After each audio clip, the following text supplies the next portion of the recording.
after a stroke at age 30, making our own luck.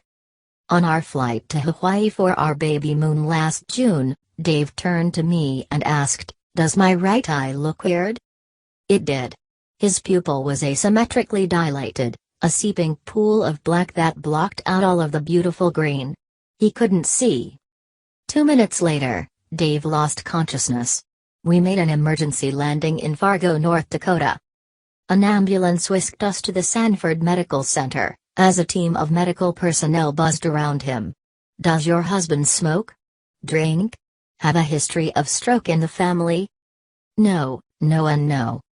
Dave, only 30 years old, a lifelong athlete, an aggravatingly healthy eater, had suffered an incredibly rare, often fatal stroke. A clot had blocked an artery to his brain, starving his neurons of critical oxygen, leaving several graveyards of dead cells in his mind.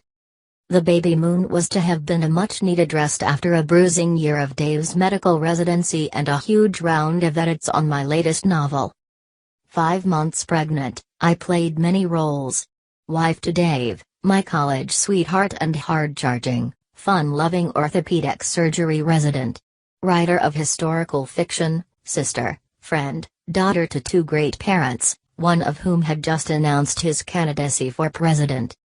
Our parents would arrive in the morning, but in those first hours I was alone, and terrified. And freezing, I could not stop shivering. I pulled out my iPod and clicked on my favorite playlist, songs Dave had introduced me to in our 12 years together. Helpless. Comfortably numb. Knocking on heaven's door.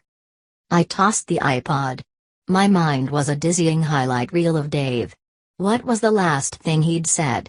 I saw images of Dave in college, graduating from medical school, on our wedding day. The day after Dave and I got engaged, we found 3 4-leaf clovers in less than 5 minutes. We'd never found one before, we haven't found one since, but that day, we took it as a propitious sign.